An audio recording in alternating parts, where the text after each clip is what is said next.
Olá pessoal, aqui é o evangelista Jefferson Vicente para mais uma préula da nossa revista da editora Betel. A nossa lição de hoje é a lição de número 5, cujo título é A Realidade da Grande Tribulação. Irmãos, é com grande satisfação que estamos aqui ministrando mais uma aula. Eu sei que eu estou deixando alguns irmãos aí no furo, que certamente ficará aguardando a nossa aula, mas eu me sinto um pouco consolado porque tem excelentes aulas sendo gravadas também, tanto pelos nossos irmãos que trabalham na editora, como também pelo nosso amado irmão Júlio César, do canal Boa Semente, e tantos outros canais que estão ministrando, tá? Eu precisava me desincumbir desse ônus, muito embora eu sei que estou gravando em cima da hora. Espero que possa ajudar pelo menos alguns dos professores. Então vamos começar a nossa exposição?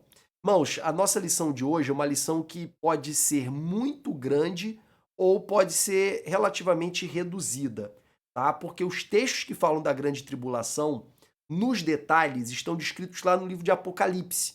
Mas fora do livro de Apocalipse, nós temos outros textos que falam claramente sobre a grande tribulação, mas não dão tantos detalhes assim, tá?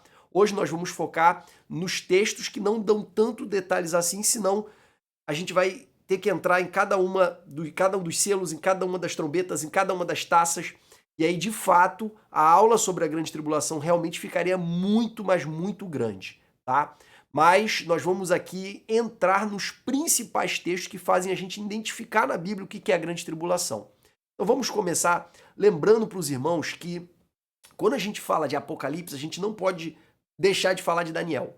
Daniel, irmãos, ele é a base de tudo aquilo que a gente vê e lê de profecias escatológicas, tanto através de Jesus, como também através dos apóstolos nas cartas e principalmente no Apocalipse.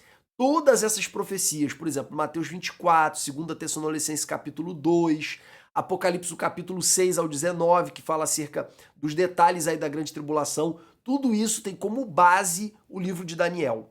Então a gente precisa voltar ao livro de Daniel, tá? E o principal texto para a nossa lição de hoje são as 7 semanas de Daniel, mas eu não quero falar somente delas, tá? Eu quero atacar aqui as principais profecias do livro de Daniel para a gente compreender a grande tribulação. A primeira delas é Daniel capítulo 2, que fala daquela estátua com 4 metais diferentes que representam os 4 grandes impérios da Terra. Império Babilônico, Império Medo-Persa, Império Grego e Império Romano. Tá? Esses são os 4 grandes impérios. Ao final do Império Romano, o Império Romano se subdivide em 10, e esses 10 já não é mais o Império Romano puro. A Bíblia descreve o Império Romano como sendo a parte do ferro e descreve esses 10 dedos que se alongam como o ferro misturado com barro. E na explicação de Daniel é porque esse reino já não será tão forte como o seu antecessor. Mas serão 10 nações e por fim, depois dessas 10 nações, virá uma mão e tirará uma pedra de uma montanha e lançará essa rocha, essa pedra sobre esses 10 dedos e quebrará esses 10 dedos e essa quebra vai se estender a toda a estátua. E nós vamos identificar depois Daniel explicando essa rocha como sendo o reino de Deus chegando, tá? O reino de Deus se manifestando. E esse reino nunca terá fim, de acordo com as palavras de Daniel. E a gente vai casar muito bem essa profecia de Daniel com tantas outras profecias lá do Antigo Testamento que falam sobre o reino de Davi, que sempre teria um descendente no seu trono, e tantas outras profecias que nós não vamos entrar por uma questão de tempo, mas que nós podemos encontrar no curso Reino de Deus e as últimas coisas que nós vamos estar ministrando para vocês em alguma plataforma e logo, logo nós estaremos divulgando, tá? Então o estudo está basicamente fechado, falta só agora organizar os vídeos e começar a gravar. Então, queridos, nós vamos agora para a segunda profecia de Daniel, que se parece muito com a primeira, que é Daniel capítulo 7. Eu estou me referindo à profecia acerca do reino de Deus e ao fim dos tempos, tá? Daniel capítulo 7 é muito parecido com Daniel capítulo 2. Também fala dos 4 grandes impérios da Terra, tá? Só que em vez de se referir a metais de uma estátua, ele se refere a animais. Então, 4 animais diferentes representam esses 4 grandes impérios, tá bom? E o último império, ele é destruído pelo Cordeiro. Ele é vencido pelo Cordeiro. Daniel não usa a expressão Cordeiro, mas ele é vencido por Deus, tá? E Deus estabelece o seu reino, tá bom? E quem é Deus na descrição de Daniel? É o ancião de dias, tá? Mas quem desce na terra para implementar o reino do ancião de dias, que é Deus, é o filho do homem. Então essas profecias aqui, irmãos, elas são de suma importância para a gente entender as últimas coisas, inclusive as palavras de Jesus e dos apóstolos durante todo o Novo Testamento. Por exemplo, Daniel, capítulo 7, versículo 9 a 12, diz assim: E continuei olhando até que foram postos uns tronos. Opa, uns tronos, tá no coletivo, tá, irmãos? Vamos ficar atento. Isso aqui vai ter repercussão lá na frente.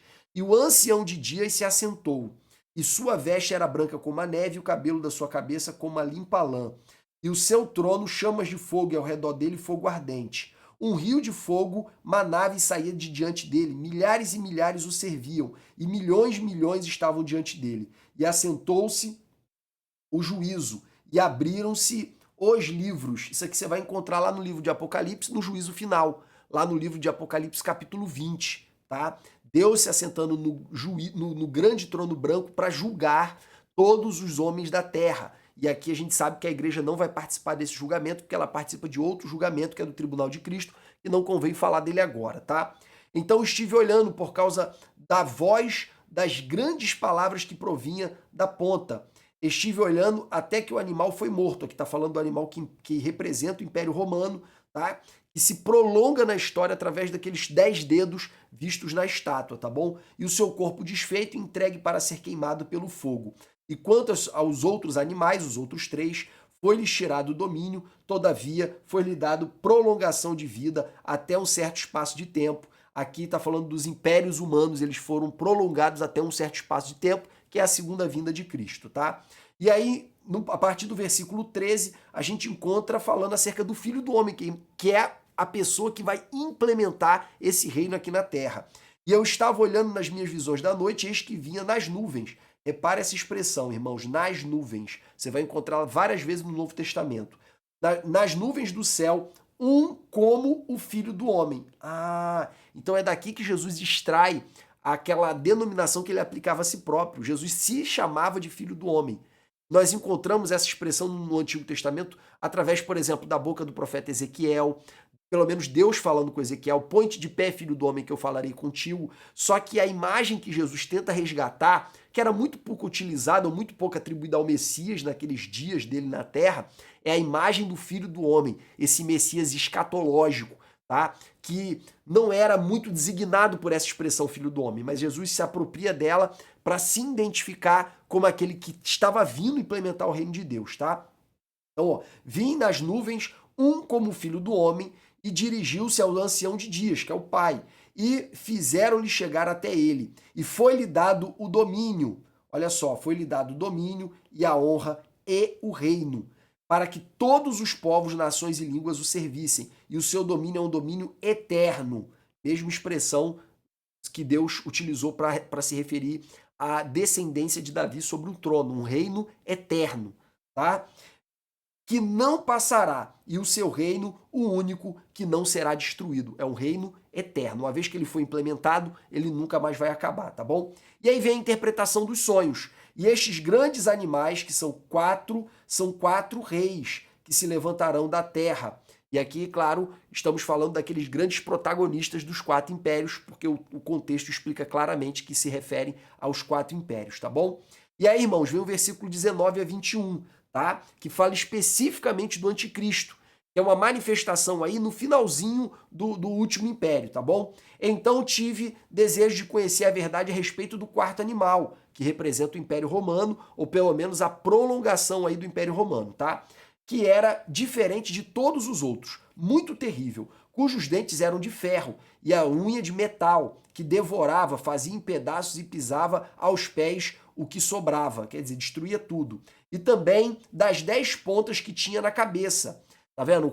O último animal, o 4º animal, tinha 10 pontas na cabeça, que representam aqueles 10 dedos da estátua de Daniel capítulo 2. E nós vamos encontrar essa mesma simbologia lá em Apocalipse capítulo 13, falando do anticristo, que é um dragão que tinha 10 chifres, tá?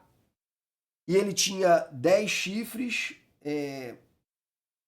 perdão. Ah, tá. Aqui. E a outra.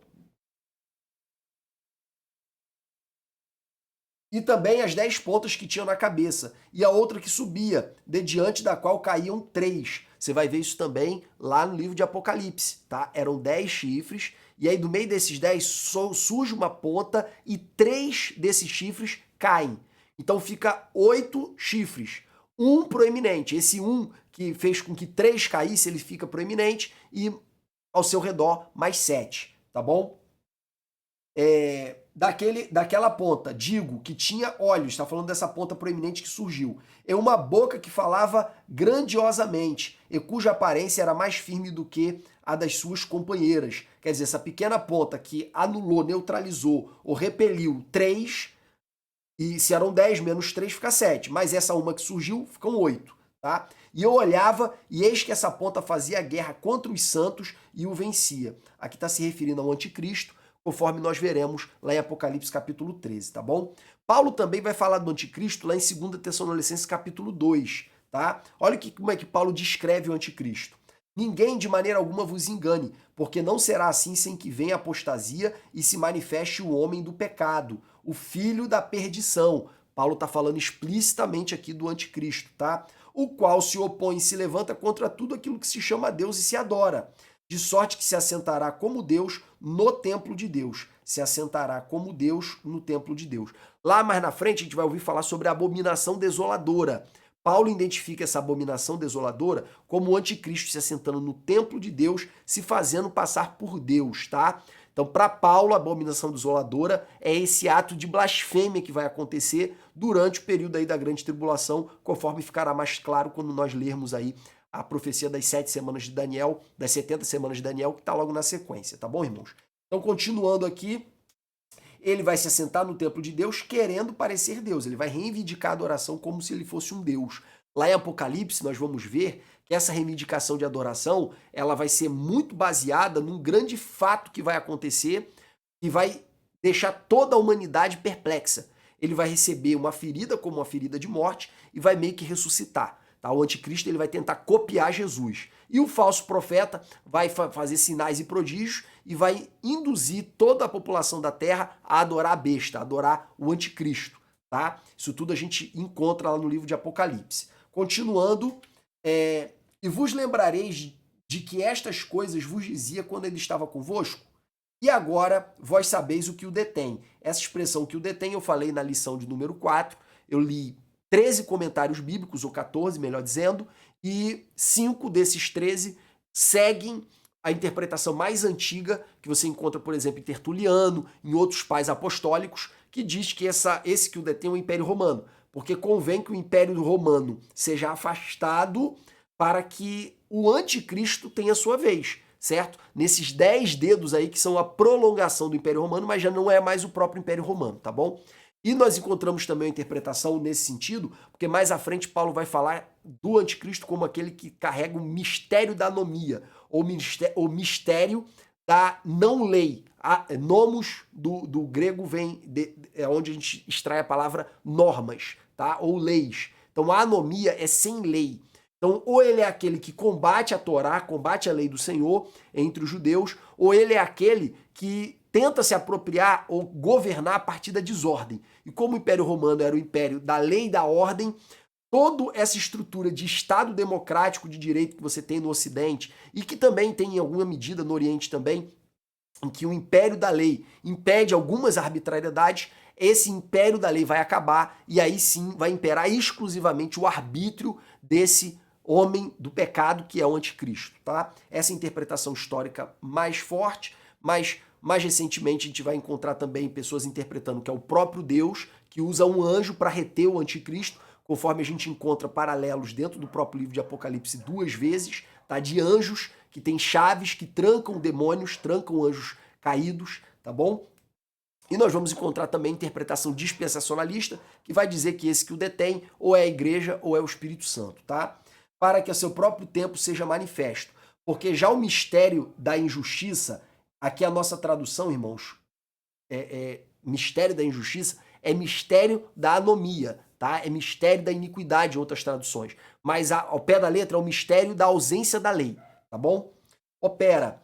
Ele já opera. Isso a gente vai encontrar também lá nas cartas de João. João fala que o espírito do anticristo já está entre nós, tá? Somente há um que o detém. Agora resiste até que do meio seja tirado. Ou seja, uma hora aquele que o detém vai ser afastado, tá?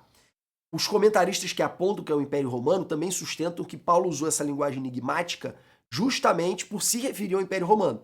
E aí, para que essa carta não fosse interceptada e depois ele fosse acusado de estar proclamando o fim do Império, ele teria que ter falado da maneira como ele falou, dessa forma enigmática, tá? É mais um argumento a favor dessa corrente, apesar que eu aqui não me posiciono porque 14 comentários bíblicos, a grande maioria diz que esse é um dos textos mais difíceis de interpretar da Bíblia, não sou eu que vou me posicionar, tá? Mas a maioria dos comentários apontam que é o Império Romano. Então será revelado o iníquo, a quem o Senhor desfará pelo sopro da sua boca e aniquilará pelo esplendor da sua vinda. Quando o Senhor vier, nosso Jesus voltar, ele vai destruir o inimigo.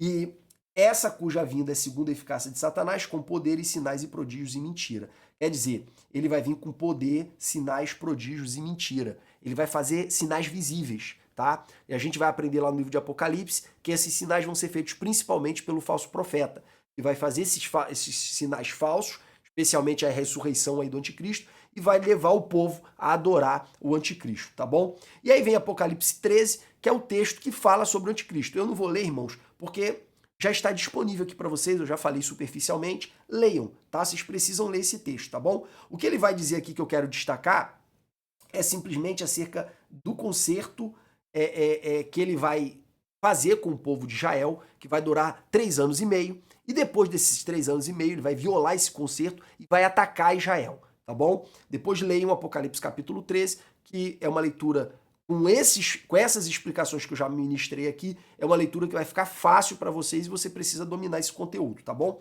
E aqui os textos de João, 1 João capítulo 2, versículo 18, 1 João capítulo 2, 22 e 2 João 1, 7, falam aí que o anticristo, o espírito dele já opera no nosso meio, da mesma forma como Paulo falou lá em 2 Tessalonicenses capítulo 2, tá? Mas é o espírito dele, mas não é ele encarnado ainda, em pessoa ainda, tá? E aí, queridos, nós vamos voltar agora para o texto de Daniel, tá? Daniel capítulo 7, nós vamos continuar aqui a leitura, tá bom? E aí, retomando, Daniel 7 fala do ancião de dias que está no trono, do filho do homem que vai implementar o reino de Deus aqui na terra, tá? E aí começa agora alguns textos falar que os santos do Senhor vão governar junto com o filho do homem, tá? Então Daniel 7:18, mas os santos do Altíssimo receberão o reino e possuirão o reino para todos sempre e eternamente. Tá? Então diz aqui claramente que os santos vão governar junto com o Altíssimo. Daniel 7:22, até que veio o ancião de dias e foi-lhe dado o juízo aos santos do Altíssimo. Paulo fala sobre esse juízo que foi dado aos santos do Altíssimo lá em 1 Coríntios capítulo 5 ou 6, versículo 2 e 3, que fala que nós vamos julgar os anjos e vamos julgar os homens. Tá? Nós vamos encontrar também alguns textos lá em Apocalipse dando a entender isso também, tá? Daniel capítulo 7, versículo 23, 27, tá? São 3 versículos que falam a mesma coisa dentro do mesmo texto. E o reino e o domínio e a majestade dos reis, debaixo de todo o céu, serão dados ao povo dos santos do Altíssimo. Quer dizer, os santos do Altíssimo vão reinar junto com ele. Tá? Aonde, irmãos? Na terra, quando o Filho do Homem vier tomar posse do reino aqui na terra. Tá bom? Então, quem são esses santos? Fica muito claro aqui que é a igreja. Se você ler as cartas de Paulo, por exemplo, ele se refere às igrejas como os santos. Aos santos da igreja de Éfeso, aos santos da igreja de Filipos. A igreja é chamada dos santos do Senhor o tempo inteiro no Novo Testamento, tá? Como confirmação, Judas, que não tem capítulo, tá aqui Judas 1, mas na verdade não tem Judas 1, né? Esse só tem um capítulo, na verdade não tem capítulo. Judas 14:15 está escrito assim: E destes profetizou também Enoque, o 7º depois de Adão. Quer dizer, essa tradição que os santos iam reinar já estava nos livros apócrifos, tá? Judas cita aqui um livro apócrifo, não porque ele está dando legitimidade dizendo que esse livro é inspirado, e sim que essa frase do livro é inspirada, tá? O 7º depois de Adão dizendo: Eis que é vindo o Senhor com milhares de seus santos. Quer dizer, o Senhor vai vir junto com os seus santos, tá? Mateus capítulo 19, versículo 28, fala também que os discípulos se assentariam em 12 tronos para julgar as 12 tribos de Israel. Apocalipse 1:6 fala claramente que Deus ele nos chamou para sermos reis e sacerdotes. Quer dizer, se a gente vai ser rei, irmãos, a gente vai governar sobre algum lugar, não é verdade? Isso aqui, irmãos, tudo eu vou repetir com mais clareza e melhor explicação na lição sobre o milênio, tá? Nós temos também Apocalipse capítulo 2, versículo 26 e 27. Ao que vencer e guardar até o fim as minhas obras, eu lhe darei poder sobre as nações. Quer dizer, ao que vencer, ele está escrevendo para uma igreja gentílica. Está falando para a igreja de Cristo, não está falando só para judeu, tá bom? E com vara de ferro as regerá. Essa é a mesma expressão que vai se referir ao governo de Cristo depois que ele voltar aqui em Apocalipse 19. Diz que ele vai reger as nações com vara de ferro. É uma profecia que a gente encontra lá em Isaías, tá bom? Então, nós vamos reinar com Cristo, exercendo esse reino com vara de ferro sobre quem? Sobre quem sobreviver da grande tribulação, tá? Outro texto que diz muito claramente que a gente vai governar, a gente vai se assentar no trono, da mesma forma como Cristo se assentou, tá bom? E por fim, o texto que fala isso de maneira mais explícita, escancarada, é Apocalipse 5:10. A gente já entendeu que a gente vai sentar em tronos, que a gente vai governar como reis, vamos julgar como reis, vamos julgar a terra com vara de ferro, e por fim, diz que a gente vai reinar na terra. Aqui, irmão, não está falando que a gente vai reinar no céu, tá dizendo que a gente vai reinar na terra, até porque para ter rei tem que ter súdito. Não adianta reinar sobre ninguém. No céu, irmãos, todo mundo que morre vai para o céu se encontrar com Cristo. Paulo fala, é melhor estar com Cristo do que estar aqui entre vocês, mas eu só estou aqui entre vocês porque ainda sou útil aqui. Então, de fato, quando a pessoa morre, ela vai se encontrar com Cristo. No entanto, a gente não vai ficar para sempre no céu, porque um dia a gente vai ressuscitar. E a ressurreição, ela só tem utilidade se o nosso corpo estiver na terra. Então a gente vai estar na terra reinando com Cristo durante o milênio, tá? Eu estou reforçando isso porque teve alguns irmãos que comentaram no último vídeo que eu fiz, dizendo que a igreja não vai reinar aqui no milênio. E de fato, irmãos, existe essa corrente dentro do dispensacionalismo clássico, tá? Que já está muito, mas muito superado, irmãos, dentro do próprio dispensacionalismo. Como eu disse para vocês antes, esse livro aqui é muito claro, ó. Dispensacionalismo, esse livrinho aqui, ó, você precisa lê-lo, tá? Você precisa conhecer para você conhecer os 3 dispensacionalismos que foram evoluindo, tá bom? Dispensacionalismo clássico, de 1830 a 1940, dispensacionalismo revisado, que inclui o reino de Deus para a visão dispensacionalista, porque o dispensacionalismo clássico só atribuiu o reino de Deus para Israel, tá bom? E nós temos também o dispensacionalismo progressivo, que é de 1985 para cá, tá? Então o dispensacionalismo já evoluiu muito e muitos conceitos do dispensacionalismo clássico já são superados, como por exemplo essa ideia de que a igreja não vai reinar na terra porque o reino de Deus é só para Israel. Tá? Essa ideia, irmãos, ela está superada dentro do dispensacionalismo. Você vai encontrá-la ainda em livros importantes, que são antigos, são de autores bem antigos, mas que têm a sua relevância, tá? Como, por exemplo, o Manual de Escatologia do Igt Pentecost. Isso aqui é uma referência lá dos anos 40, dos anos 50, tá bom? Não é uma referência mais para hoje em todos os assuntos. É muito útil, é realmente um livro que esmiuça, tá? Os textos escatológicos, mas é um livro datado. Tá? Então, essa visão dele de que a igreja vai estar na Nova Jerusalém, no céu, governando à distância, essa ideia realmente não tem base bíblica, tendo em vista esses versículos que eu citei para vocês. E na aula do milênio, eu vou citar mais no mínimo mais 10. Tá? No mínimo mais 10 para confirmar que a igreja vai estar aqui. Tá? E se não for suficiente, pode acompanhar pastor Antônio Gilberto, diz claramente que a igreja vai reinar na terra. Tá? O Manual de Teologia Sistemática do Stanley Orton, que é um manual que sintetiza a doutrina pentecostal, diz que a igreja vai reinar na terra. Tá? A declaração de fé da denominação da Assembleia de Deus diz que a igreja vai reinar na terra. Então você vê que tudo que foi publicado depois da década de 50 aí confirma que a igreja vai reinar na terra, tá bom? Só para confirmar e ratificar um assunto que vai ser desenvolvido em detalhes. E você não tem noção da quantidade de detalhes quando a gente falar do milênio, tá? Vamos entrar agora, queridos, nas 70 semanas de Daniel, que é um dos temas que é o coração da nossa exposição de hoje, tá? Esse aqui é o texto de Daniel, capítulo 9, tá bom? Salvo engano, versículo 24 a 27, onde está escrito assim, ó. Primeiro, eu quero que você entenda uma coisa. Daniel ora ao Senhor para pedir uma direção, porque a profecia dizia que o povo ia ficar no cativeiro somente 70 anos, profecia de Jeremias. E ele, apesar de o povo já ter retornado uma parte, grande parte ainda estava no cativeiro e a capital não tinha nem muro ainda, irmãos. Estava destruída ainda, o templo não tinha sido ainda reconstruído totalmente. Então Daniel está preocupado, porque o tempo da profecia dos 70 anos está se concluindo e ele não está vendo a restauração da nação. Só que aí Deus dá uma revelação para ele muito mais profunda, falando que essas 70 anos profetizados por Jeremias, na verdade, são 70 semanas de anos, tá? São 70 semanas de anos. Então, como cada semana tem 7 anos, multiplica aí 7 vezes 70, você vai chegar a 490 anos, é isso que a gente vai ver aqui agora, tá bom? Olha só, Daniel, que Deus responde para Daniel. 70 semanas, e aqui claramente pelo contexto são semanas de anos, tá? Eu não vou entrar nos detalhes, mas se você quiser conhecer a explicação da nossa visão assembleana, quero retomar aqui o livro Daniel e Apocalipse. É um livro que está sendo citado pela nossa revista, pelo pastor William Barros o tempo todo, tá bom, irmãos? Esse aqui é o livro que explica melhor aí essa visão da nossa denominação, que é a minha visão também, como eu disse para os irmãos, a minha visão acerca dos posicionamentos escatológicos da nossa denominação diverge só um pouquinho naquele ponto específico relacionado ao arrebatamento, tá bom? Mas continuando. 70 semanas estão determinadas sobre o teu povo e sobre a tua santa cidade, para extinguir a transgressão, para espiar o pecado do povo, dar fim aos pecados e espiar a iniquidade, e trazer justiça eterna, tá? Não é qualquer justiça, é justiça eterna. E selar a visão e a profecia e ungir o santo dos santos. Sabe e entende, desde a saída da ordem para restaurar e para edificar Jerusalém, quando que essa ordem surgiu, irmãos? Tem divergência, tá?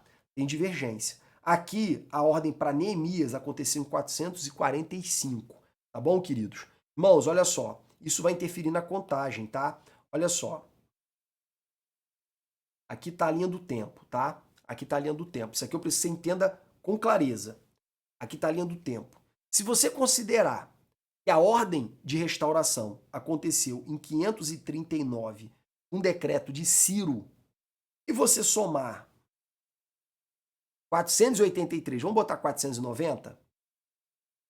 Tá? Depois a gente vai ver que esse número aqui, ele tem que tirar 7 anos dele, tá? Mas você vai ver que isso aqui vai dar antes de Jesus vir.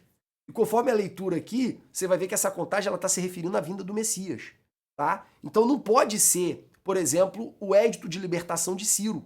Não pode ser o édito de libertação, tá bom? Outra data sugerida também é 457, tá? Ou uma data anterior, que seria a ordem para Esdras restaurar o culto no templo. Essa também é uma hipótese levantada por uma parte dos estudiosos que estudam o termo do Apocalipse. Mas para a gente, a data é 445, tá? Que foi a ordem para Neemias reedificar os muros, tá bom?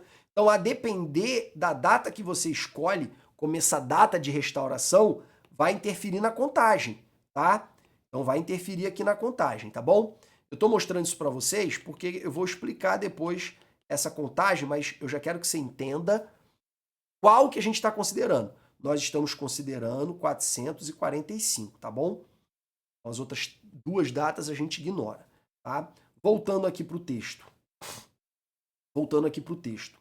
Até o Messias. Quer dizer, olha só, essa contagem desses 490 anos, dessas 70 semanas de anos, elas vão ser contadas desde a restauração de Jerusalém até o Messias, tá? Até o Messias. O príncipe. E aí, como que vai ser essa contagem? Primeira contagem, 7 semanas e 72 semanas. Aqui, irmãos, eu já botei a contagem para vocês, tá? 7 semanas significa 7 vezes 7, que dá 49 anos. 62 semanas de anos vai dar 62 vezes 7, 434. 49 mais 434 é igual a 483. Então vamos lá para a nossa contagem? Olha, que aqui vai dar uma embaralhada, tá? Se os irmãos contarem 483 anos, tá? 445 menos ou mais, que é negativo, né? Que é antes de Cristo. 483, sabe qual ano vai dar isso aqui?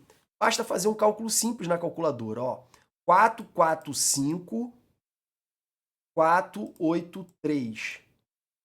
Vai dar o ano 38. Só que tem um porém. Cristo morreu ali entre o ano 29 e o ano 31, de acordo com as estimativas, tá? Cristo morreu ali e ressuscitou entre o ano 29 e o ano 31. Vou botar 28 e o ano 31. Tá? Por quê? Porque a contagem do calendário não casou exatamente com o dia do nascimento de Jesus, tá bom? Fizeram o cálculo errado. Então, queridos, não pode ser essa contagem aqui, tá? Não pode ser essa contagem aqui. Qual foi a solução? E aí os estudiosos, eles chegaram à seguinte conclusão, que nas profecias bíblicas você não pode levar em consideração o calendário, tá? Que tem 365 dias. Por quê, irmãos? Porque o calendário judaico, ele era o calendário lunar. O calendário lunar, ele não tinha 365 dias, ele tinha 354 dias. E depois eles faziam uma adaptação para o calendário lunar não ficar muito descompassado do calendário solar, tá? Então, eles chegaram à conclusão, com base também em outras passagens bíblicas, que esses anos aqui, ele é o meio termo entre os dois, tá? E tem a explicação que eu não vou entrar aqui porque não tem necessidade. Que seria um ano de 360 dias, tá? Seria um ano de 360 dias.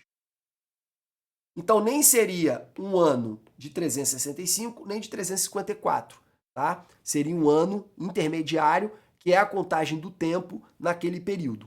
Seria um ano de 360 dias, tá? Com a redução de 5 dias, e no caso de 6 no ano bissexto, com essa redução, irmãos, esse 483 aqui, ele não iria terminar em 38, e sim em 31. É a data estimada que Jesus morreu e ressuscitou, tá? Pode ser um pouquinho antes, pode ser um pouquinho depois. Aí a precisão aí não é necessária também, esse rigor todo também não é necessário, tá bom? Mas fica aí a instrução de que isso dá o ano 31, tá? Da era cristã, tá? Então, o 31 positivo, tá bom? Que é o ano que Jesus morreu e ressuscitou, tá? Vamos agora retornar para a profecia, agora que a gente entendeu essa contagem. Lembrando, tá faltando aqui 7 anos, tá? Tá faltando aqui 7 anos. Esses 7 anos aqui não estão na contagem ainda. Então vamos lá, ó. Vamos voltar para cá. Desde a saída da ordem para restaurar e para edificar Jerusalém, aí a gente considerou 445 a.C., que é a data da ordem para Neemias restaurar os muros de Jerusalém. Até o Messias vão se passar 483 anos dentro desse calendário com 360 dias, que vai dar o ano 31, tá? Aí vai, o que vai acontecer, tá? Depois que o Messias se manifestar? As ruas e as tranqueiras se reedificarão, quer dizer, restauração da cidade, mas em tempos angustiosos. E de fato, irmãos, desde o cativeiro da Babilônia até a restauração final da segunda vinda de Cristo, Israel sempre viveu no perrengue. Eles nunca mais tiveram um rei descendente de Davi assentado no trono com governo autônomo. Eles sempre passaram de momentos de muita guerra para pouca guerra, mas nunca um momento tranquilo. Tá? Até quando eles tiveram um período de reis ali, no período dos Macabeus, aquele período ali foi muito curto. Tá? E mesmo assim com muita guerra o tempo todo. Então nunca teve um período de paz, esse processo de reedificação da cidade de Jerusalém e do estabelecimento do reino de Israel e de Judá. Tá? E depois das 72 semanas será tirado o Messias. 7 mais 62, tá? Então, depois desse período, o Messias será tirado e não será mais. E o povo do príncipe, essa expressão príncipe se refere ao anticristo, e, conforme a gente leu lá no capítulo 7, tá? Que há de vir, destruirá a cidade e o santuário, e o seu fim será como inundação. Até ao fim haverá guerra. E estão determinadas assolações. Essa expressão assolações aqui é a abominação desoladora que a gente vai encontrar no Novo Testamento, tá? E que a gente vai encontrar em Daniel também, mais na frente, tá? Essa expressão abominação desoladora, tá bom? Que a gente vai encontrar depois em Mateus 24, na profecia de Jesus, vamos encontrar também em 2 Tessalonicenses capítulo 2, conforme a gente já leu, tá bom? E ele firmará um concerto com muitos por uma semana, e na metade da semana fará cessar o sacrifício e a oferta de manjares. Quer dizer, na metade do tempo ele vai começar a perseguição e a guerra, tá? E sobre as asas das abominações virá o assolador, tá? Abominação desoladora. Tá? É uma expressão enigmática que Paulo interpretou como o anticristo sentado no templo, reivindicando a adoração como se Deus fosse. E isso até a consumação. E o que está determinado será derramado sobre o assolador. Quer dizer, até a consumação, ele vai ter esse momento aí de glória dele, tá? E aí, queridos, nós vamos encontrar essa expressão também em Jesus. Quando, pois, virdes a abominação da desolação, do qual se referiu o profeta Daniel, está no lugar santo, quem lê entenda, vai chegar o fim. Fiquem atentos, a gente vai ler esse texto daqui a pouco. Só estou mostrando como ele está presente aqui nessa profecia, no Novo Testamento, fazendo referência a Daniel, tá bom? E aqui o texto de 2 Tessalonicenses que a gente já leu, que Paulo atribui essa expressão abominação desoladora como anticristo profanando o templo, tá? E aí, queridos, aqui a gente volta para a contagem. Então, 69 semanas, tá? É igual a 483 anos, tá? Só que na contagem de anos, com 360 dias, tá? Tirando aí esses 5 dias sobrando, você sai do ano 38 para o ano 31, tá bom? Prosseguindo, a contagem das 70 semanas, já falei para vocês, tá? Não vou entrar aqui no mérito, irmãos, se a 7ª semana já acabou, se a 70ª semana já acabou, tá? Existe corrente doutrinária defendendo isso, tá? Que ela já se cumpriu, tá? Mas pra gente, tanto pré-milenista histórico quanto pré-milenista dispensacionalista não defende isso, e eu tô dialogando aqui com pré-milenistas históricos, que é a minoria, como é o meu caso, ou com dispensacionalistas, que é a grande maioria. Então eu não vou trazer a abordagem de outras visões, tá bom? O único detalhe aqui que eu queria destacar com vocês, tá? É em relação à interpretação dispensacionalista e algumas conclusões que ela extrai dessas 70 semanas de Daniel, tá? Lembrando aqui também algo que eu não mencionei das 70 semanas. Eu não li aqui nesse texto aqui sobre a 70ª semana, que é a última semana, de maneira clara, tá? Só o que eu queria destacar para vocês é o seguinte, ó, e depois das 72, quer dizer, depois dos 483 anos vai sobrar o quê? Vai sobrar a última semana, vai sobrar os últimos 7 anos, tá? Então a última semana está implícito aqui nessa expressão, depois das 62 semanas. Mas é imediatamente depois? E aí uma parte da doutrina, da teologia, vai dizer que sim, é imediatamente depois.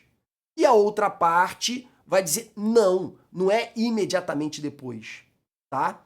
A parte que vai dizer sim, é imediatamente depois, é a parte que defende que o reino de Deus já está acontecendo no plano espiritual e que a gente tem que interpretar o Antigo Testamento de modo espiritual, na linha do que fez o autor da carta aos Hebreus, tá bom? Essa é a corrente amilenista, que predomina entre os reformados. Outro ponto interessante, teve alguns irmãos que disseram que eu seguia a doutrina reformada. Irmãos, não, não e não. 99% dos reformados, muito embora tenham reformados dispensacionalistas também, tá? Como, por exemplo, o John MacArthur e tantos outros, tá bom? Existem vários reformados dispensacionalistas, mas 90%, eu posso dizer assim, são amilenistas, tá? E não pré-milenistas históricos, como é o meu caso, tá bom? Só para deixar clara essa posição, para os irmãos não acharem que eu sou reformado só porque os reformados estão na moda hoje no YouTube, tá? Não, não é isso, tá bom? Muito embora eu respeite, e o que eu disse na aula anterior é acerca desse meu respeito, e não que eu seja adepto aí da teologia reformada, muito embora a gente, sem dúvida alguma, consegue extrair coisas maravilhosas deles, conforme eu disse, de Charles Spurgeon, Jonathan Edwards, só para citar 2 gigantes. Podemos tirar também desse grupo aí dos reformados agora, mais recentemente, o Paul Washer, o John Piper e tantos outros autores extraordinários, como, por exemplo, Timothy Keller, grandes homens de Deus gigantes aí no conhecimento das escrituras, são reformados. Então a gente tem que respeitar, mas não necessariamente concordar, como é o meu caso. Tá? E é o caso de grande maioria de que está me ouvindo aqui agora, porque quem está me ouvindo é o público assembleano, que não é um público reformado, certo? Então, queridos, avançando aqui, só estava mostrando para vocês que essa 70ª semana, a última semana, ela não é necessariamente ou na sequência do fim dos 483 anos, tá? O que está escrito é o quê? E depois dos 483 anos, e depois? Depois quando? Imediatamente depois? Nós entendemos que não. Nós entendemos que aí tem um intervalo, tá? Então, na contagem dos dispensacionalistas, existem 69 semanas mais uma. E esse mais aqui, ele representa o intervalo, tá? Que é chamada da Era da Igreja. Então é mais ou menos assim, ó, Era de Jael, um hiato, Era da Igreja, tá? Esse período aqui é o período da dispensação da graça, ou a Era da Igreja, tá? E aí depois do arrebatamento da Igreja, novamente você vai voltar para a dispensação da lei, período novamente que Israel vai ser o protagonista da história da salvação, tá bom? Então essa é a contagem dispensacionalista, tá? Então estas semanas só se aplicam a Israel. Logo, a igreja não estará aqui, tá? E qual é o fundamento para dizer que esse intervalo aqui é o intervalo da igreja? Paulo vai dizer que é o tempo dos gentios. Você vai encontrar profecia também lá no livro de Apocalipse, dizendo que até o tempo determinado os gentios vão pisar no átrio do templo.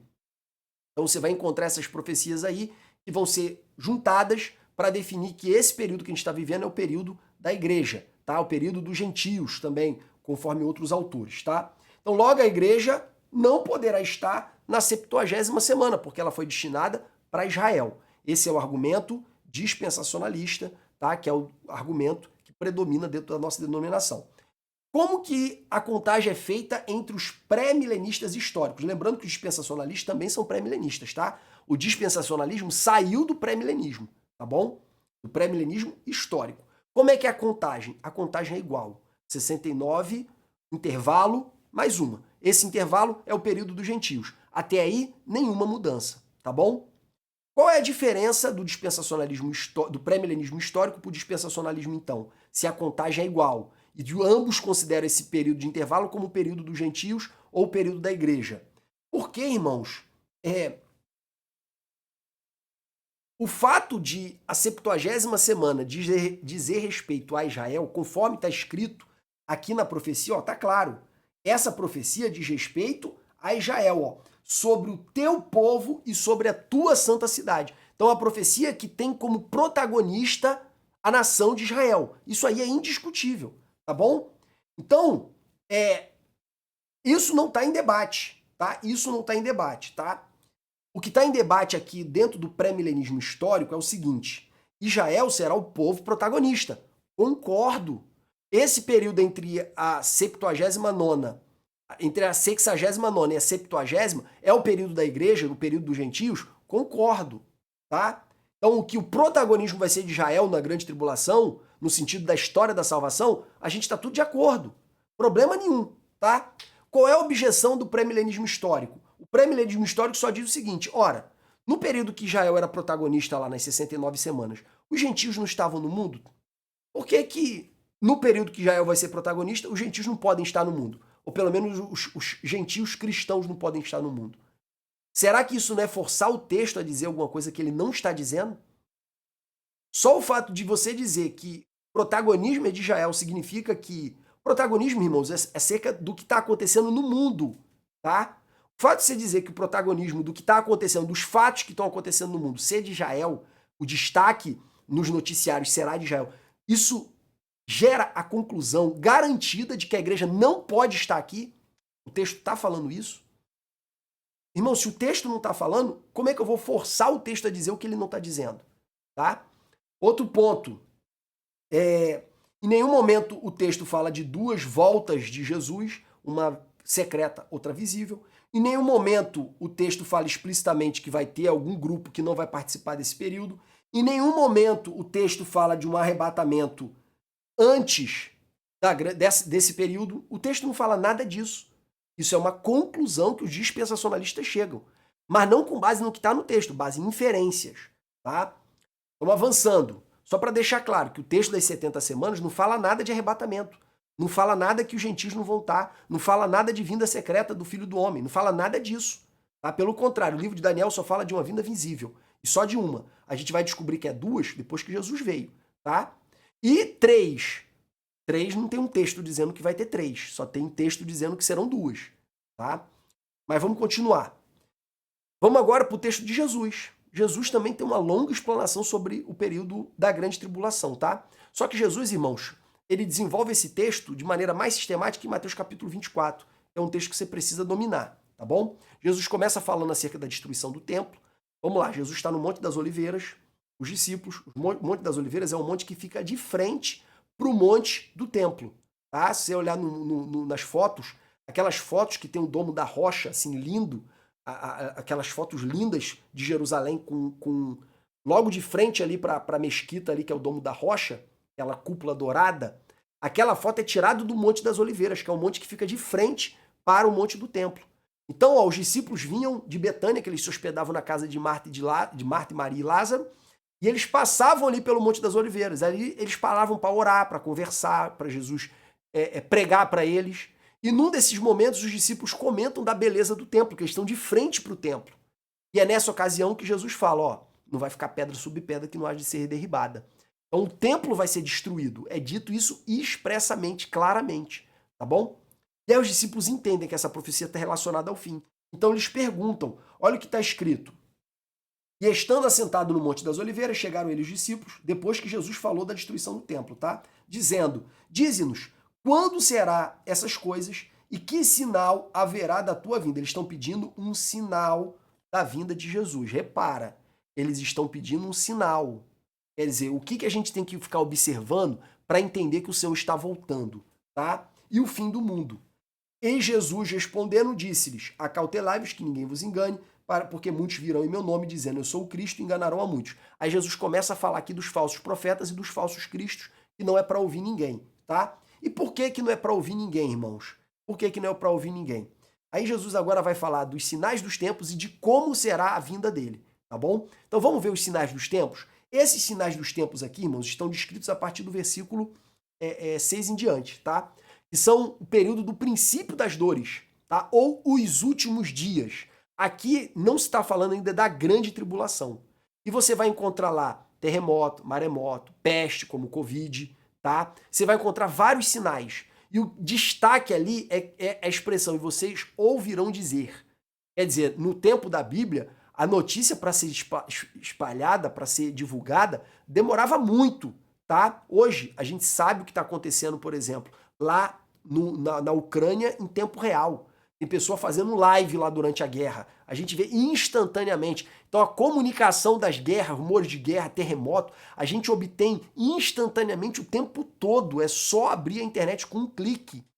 Então essa expressão de Jesus, vocês ouvirão, ela nunca se cumpriu como está sendo cumprido hoje, tá? No nosso tempo, na nossa geração. Tá bom? Pode ser que seja amplificado mais na frente. Mas nesse tempo de hoje, a gente já ouve sobre esses assuntos que estão em Mateus 24, aí diariamente, tá? Diariamente.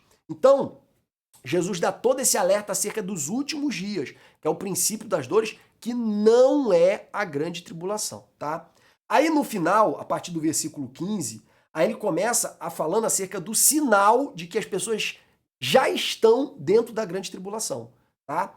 Então ele falou do princípio das dores. A partir do versículo 15, ele fala, ó, a partir de agora, você está vendo, você está dentro da grande tribulação, tá? Então, do capítulo 24, 15 ao 28, são os relatos não mais do princípio das dores, e sim os relatos da grande tribulação, tá? E aí ele começa, quando, pois, virdes... Opa, ele está falando isso para quem, irmãos? Ele está falando para os discípulos. Os discípulos eram judeus? Eram. Mas os discípulos representavam a igreja, porque a igreja começou entre os judeus. Então, importante ter clareza acerca disso. Jesus está falando claramente para a igreja, representada ali nos discípulos. Quando vocês virem o quê? A abominação desoladora. Isso aqui está totalmente em sintonia com o que Paulo disse lá em 2 Tessalonicenses 2, do versículo 1 em diante, principalmente ali o versículo 4. Onde ele diz, ó, não fica preocupado achando que o dia do Senhor chegou, porque ele não chegou ainda não. Quando ele chegar, vai ter 2 sinais principais. Apostasia, ora, cadê a Europa cristã? Não existe mais, irmãos. A Europa hoje é uma Europa ateia e está se tornando uma Europa islâmica. Então, o coração do cristianismo do mundo já não é mais nitidamente cristão, tá? Então, a gente tem que ter muita clareza para discernir o que está na palavra. Então lá está dizendo de uma apostasia muito grande. Há 100 anos atrás era totalmente cristã, hoje é praticamente não cristã. Olha o tamanho, olha o nível da apostasia que chegou. Apostatar e se afastar da fé. Então, queridos, nós vemos aí a primeira profecia se cumprindo. E qual é a segunda? Quando virdes a abominação desoladora, ou seja, nós vamos ver o homem do pecado. Nós vamos ver. É o que Paulo disse em 2 Tessalonicenses e é o que Jesus está falando aqui, tá? Então, eu acho que é um texto que traz muita dificuldade aí para os dispensacionalistas. Claro que os dispensacionalistas vão ter uma explicação para isso aqui. Eles vão dizer que essa profecia é só para os judeus. O problema é mostrar dentro do texto por que ela é só para os judeus. Ela também é para os judeus, mas não só para os judeus. Porque nada no texto diz que é só para os judeus, tá bom? Então o texto diz muito claramente, quando virdes a abominação desoladora. Quem é essa abominação desoladora? É o anticristo, tá? Ele vai profanar o templo. Que templo se não está reconstruído? Aí existe uma hipótese de ser o Muro das Lamentações, mas eu creio que o templo será reconstruído em algum momento, tá? Eu creio nisso ainda. Então, irmãos, quem seria o anticristo? Primeira manifestação do anticristo histórica, Antíoco Epífanes, ou Epifânio, tá? Que foi aquele que profanou o templo sacrificando um porco no altar e colocou uma estátua de Zeus dentro do Santo dos Santos. Bom, segundo profanação do templo, foi através do general Tito, que depois se tornou imperador romano, tá? Salvo engano, filho de Vespasiano. Tito invadiu Jerusalém, destruiu Jerusalém e destruiu o templo. E lá colocou os estándares de Roma, que são os deuses pagãos romanos, tá? Profanou o templo. E por fim, conforme nós cremos, tanto pelas palavras de Jesus, como pelas palavras de Paulo, como pelas palavras de Apocalipse, que virá um verdadeiro e mais proeminente anticristo que vai entrar no templo outra vez, tá bom? E vai se assentar no templo e vai reivindicar a adoração como se ele fosse Deus, tá? Então, queridos, será o Muro das Lamentações ou será o templo de verdade? Não tem como afirmar, mas eu creio que será um templo de verdade, tá? Versículo 16. Então, os que estiverem na Judéia, que fujam para os montes, os que estiverem sobre o telhado, não desça. Quer dizer, irmão, agora é momento de fugir. Agora é momento de se esconder, não é momento de aparecer. Tá? É momento de fugir. É isso que Jesus está falando. Quem estiver no campo não volte atrás, mas ai das grávidas se amamentam naqueles dias. No caso dos judeus, ai de vocês se for inverno ou sábado, tá? Porque haverá grande aflição, como nunca houve. Vai ser um período terrível, principalmente para os judeus. Tá bom, irmãos? Que eles vão estar sendo perseguidos ali pelo anticristo, principalmente para os judeus. Mas vai ser uma perseguição que também vai alcançar a igreja. Tanto é que lá em Apocalipse você encontra aqueles que morreram e se apresentaram diante do trono. E aí alguém pergunta, quem são esses? E aí diz, são aqueles que vieram da grande tribulação. E em momento nenhum disse que são aqueles que negaram Jesus ou que não viviam em santidade, por isso ficaram do arrebatamento. Não diz nada disso, só diz que são aqueles que vieram da grande tribulação. Então vai atingir também a igreja, tá? E aí, ó, nunca houve uma aflição como essa, desde o princípio até agora. Lembrando, está escrito em Apocalipse também 3:10 que ele vai nos guardar nesse dia. Então alguns vão ser atingidos? Sim, alguns vão ser. Mas a maioria da igreja vai ser protegida, como Israel ficou protegido lá no Egito durante as 10 pragas, tá? Deus vai nos guardar nesse período, a gente vai ser abandonado não, tá bom? Até porque esse dia do juízo não foi destinado para nós. Deus vai encontrar a sua maneira de nos proteger, tá? Mas ele está dizendo aqui, ó, quem puder fugir, foge. Quando você vê a abominação desoladora, quer dizer, quando você vê o anticristo dentro do templo, meu irmão, capina, tá? Capina, cai fora, tá bom? E se aqueles dias não fossem abreviados, nenhuma carne se salvaria. Quer dizer, o próprio Deus vai abreviar aqueles dias para que haja salvação, tá? Mas por causa dos escolhidos, serão abreviados aqueles dias. Deus vai diminuir o período para nos aliviar, tá? E aí, continuando, os enganadores e o retorno visível. Ele disse, ó, mas vão dizer para vocês, ó, o Cristo está aqui, o Cristo está ali, o Cristo está lá. Não vai, não segue. Por quê? Porque a vinda, o retorno dele será visível. Assim como o relâmpago sai do Oriente e vai para o Ocidente, assim será a vinda do Filho do Homem. Então, queridos, vamos ter clareza. Vamos ter clareza aqui, por favor, tá? Vamos ter clareza. Jesus só fala de uma vinda visível. Jesus não fala de uma vida invisível. Em momento nenhum, Jesus fala que ele vai vir em secreto arrebatar a igreja. Em momento nenhum. Claro, eu respeito a visão dispensacionalista que cita esses textos, que a ira não foi destinada para nós, que ele vai nos guardar diante do dia da ira. entendeu? Mas isso é inferência, isso não está escrito expressamente. Esse é o meu ponto. Eu não estou desrespeitando a visão dispensacionalista. Eu só estou dizendo que ela não tem base no texto expresso da palavra. Não está escrito em lugar nenhum, tá bom? Então, Jesus fala, não creio nesses falsos cristos porque eu não vou vir como boato. Eu vou vir visível, vai todo mundo ver, tá? E aí, ó, não há relato de uma vinda invisível, só da vinda visível. Outro ponto, não há nenhum relato de que a igreja foi arrebatada antes dessa descrição desses dias, tá? E não há nenhuma informação expressa dizendo que essas orientações só se aplicam aos judeus. Isso aí são inferências, tá? Que o dispensacionalista tenta ali encaixar no texto, mas não está escrito no texto, tá bom? E aí, por fim, nós lemos do versículo 23 ao 28, agora o 29 fala expressamente da vinda do Senhor, tá? E aí, logo depois da aflição daqueles dias, ou seja, no final da grande tribulação, aí sim, o sol escurecerá, a lua não dará sua luz, as estrelas cairão, tá? Tudo conforme as profecias acerca do dia do Senhor, que você encontra lá no Antigo Testamento, que eu não vou poder ler aqui para vocês, tá? Então aparecerá no céu o sinal do Filho do Homem. Quer dizer, todo mundo vai ver, tá? E todas as tribos da terra se lamentarão e verão o Filho do Homem, vindo sobre as nuvens, conforme igualzinho está escrito lá no livro de Daniel. Tá igualzinho lá no livro de Daniel, tá? Com poder e grande glória. E ele enviará os seus anjos com rijo clamor de trombeta, os quais ajuntarão seus escolhidos. Opa! Os escolhidos serão ajuntados quando Jesus vier de maneira visível. É isso que o texto está falando. Ah não, Jefferson, mas esse texto está falando de ajuntar os escolhidos 144 mil dos judeus. Mas o texto não está dizendo que são só os judeus. O texto está falando para juntar os escolhidos. Não está falando juntar os 144 mil, juntar os judeus. Isso aqui é uma interpretação que você está pegando de fora e colocando aqui dentro. Mas aqui está dizendo que vai juntar os escolhidos. Agora, se você quer saber quem são esses escolhidos e qual trombeta é essa, você tem que ir para os textos que falam do arrebatamento. Que é 1 Tessalonicenses 4, 15 a 17 e 1 Coríntios capítulo 15. Aqui sim fala expressamente do arrebatamento, tá? Então olha o que diz aqui, 1 Tessalonicenses 4, 17, 15 a 17, que a gente já leu semana passada.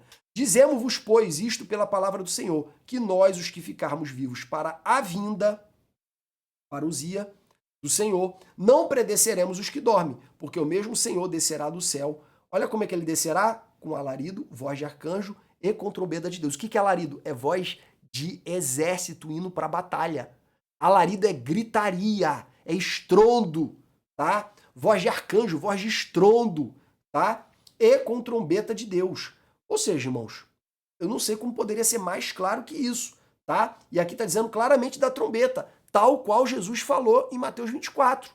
Então, se esse texto que todo mundo concorda que é o texto do arrebatamento está falando da trombeta da mesma forma como Jesus falou, por que que lá em 24 eu não tô e aqui eu tô? É estranho, tá? E aí, irmãos, aqui fala dos mesmos elementos, ó. Fala que ele virá nas nuvens, que a gente vai encontrar com o Senhor nos ares. Quer dizer, as mesmas expressões de Daniel, que fala de uma vinda visível do Filho do Homem, e as mesmas expressões de Jesus em Mateus 24, que fala de uma vinda visível do Filho do Homem. São os mesmos termos. As nuvens, as trombetas, todos falam do mesmo assunto, que é o dia da vinda visível de Cristo. Então, quando que será o arrebatamento? Pastor, você não crê no arrebatamento? Creio. Creio que ele vai ocorrer no dia da segunda vinda, tá? Cristo vem, para nos ares, a igreja é arrebatada, toca a trombeta, tá? A igreja encontra Cristo nos ares, é transformada, forma o seu exército de santos junto com os anjos, e aí desce todo mundo para derrotar os exércitos do anticristo que estiverem cercando Jerusalém nesse dia, tá bom? E aí, queridos, se você quer confirmar se realmente é a vinda do Senhor, o dia do arrebatamento, basta ver aqui em 1 Coríntios capítulo 15, versículos 51 a 53, onde também diz expressamente sobre o arrebatamento. Os dois textos, irmãos, que falam claramente, sem sombra de dúvida, sobre o arrebatamento são esses dois, tá? Todos os outros são inferência. Aqui são os textos que falam claramente, tá? E indiretamente, tá? Ou seja, de maneira menos clara, mas está falando, perdão, está falando diretamente, mas de maneira menos clara, é Mateus 24, desse texto que eu estou falando aqui, que os escolhidos serão ajuntados, tá?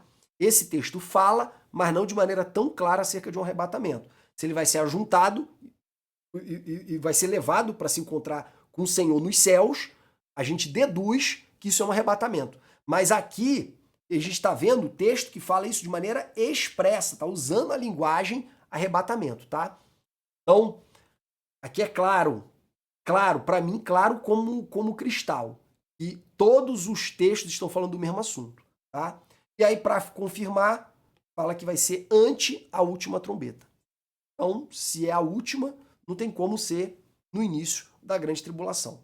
Mas respeito quem pensa diferente, tá? É porque tem muito texto bíblico para chegar a essa conclusão, apesar de eu achar que não é uma interpretação correta desses textos. Por fim, queridos, Jesus continua falando da lição da figueira, a gente olhar para a figueira é Israel, e nunca Israel teve tão perto, com tanta possibilidade de criar as condições para que Jesus volte. Quer dizer, hoje tem um Estado de Israel, uma nação de Israel, que pode ser atacada pelo anticristo. Tá? Ele já tem um museu que tem todos os utensílios do templo prontos, esperando qualquer fato histórico acontecer para eles reconstruir o templo em questão de dias. Tá? Então, tá tudo preparado para essas profecias acontecerem. Logo a gente precisa ficar atento. Tá? Por quê? Porque no final de Mateus 24 e em Mateus 25, Jesus diz muito claramente, o dia, a hora, ninguém sabe. Não adianta tentar ficar fazendo cálculozinho, tá? Porque você vai se dar mal. Porque o dia e a hora ninguém sabe. O momento exato ninguém sabe. Pelos sinais você consegue estimar. Então quem é atento, quem é prudente, vai ficar vigilante e vai estar preparado. Tá? Mas quem é ímpio e quem não é vigilante vai ser pego de surpresa. Então eu não quero negar que o arrebatamento da igreja, que ocorrerá no dia da segunda vinda de Cristo, vai pegar muita gente de surpresa. Vai sim, porque a Bíblia é clara em relação a isso, tá? Mas Paulo diz lá em 1 Tessalonicenses, capítulo 5, versículo 4, que nós não seremos pegos de surpresa. Esse dia virá como ladrão para os outros, não para nós, tá? E aí, continuando, só reforçando que estimar, que ter uma noção por causa dos sinais é uma coisa, saber o dia e a hora é outra. Eu nunca defendi e nenhum pré-milenista histórico defendeu que é possível dizer o dia e a hora, tá? Isso aí não existe, tá bom? Continuando para finalizar, a descrição da grande tribulação no livro de Apocalipse. Aí é só ler os selos, as trombetas e as taças. Esses textos, irmãos, são textos de difícil interpretação. Por exemplo, a última trombeta. Paulo fala claramente que ao soar da sétima trombeta a gente vai se encontrar com ele. Perdão, da última. E no caso de Apocalipse é a sétima. Mas depois das trombetas vem as taças. Quer dizer, o que vai acontecer nas taças? As taças vão ser derramadas em vários dias ou vai ser derramada nesse mesmo dia, no momento que Jesus está descendo? Ou quanto tempo vai demorar essa descida? Pode ser também que Jesus fique parado ali nos ares durante horas. Enquanto isso, o mundo esteja, entre aspas, desabando, que a gente sabe que não vai ser destruído totalmente, mas esteja praticamente desabando com sinais terríveis nos céus que seriam as taças. Então, se eu quiser manter a interpretação da Bíblia pela Bíblia, eu vou entender que as taças vão acontecer todas no mesmo dia. Tá? É a única maneira de conciliar, tá bom? Agora, quer saber os detalhes? Vai para lá. Só uma dica, tá, queridos? Cuidado com a leitura desses capítulos, porque conforme o autor, o Antônio Gilberto, que é a referência para a gente dentro da Assembleia de Deus, ele diz no livro dele, a leitura desses textos tem muitos capítulos que são, esqueci a expressão dele, meu Deus do céu, são parênteses. Ele usa outro termo muito parecido, tá? Que deriva da palavra parênteses, ou parentéticos, eu acho que é essa expressão que ele utiliza. São textos parentéticos, que são verdadeiros parênteses, que não estão na sequência cronológica, tá? Por exemplo, o capítulo que fala sobre a mulher, o dragão e a criança. Aquele ali é a história da queda de Satanás até o momento que Cristo sai do deserto lá do Egito, tá? Aquela mulher ali não é Maria, aquela mulher ali é Jael. Jael gerou Cristo. Os símbolos que estão ali na mulher, aquelas 12 estrelas, tá? É o mesmo símbolo que José viu na visão dele lá, no período que eles estavam peregrinando ali pela Palestina, antes de José ser remetido para o Egito, aquela visão do governo que ele teria sobre os irmãos. Então, irmãos, Importante ter clareza disso.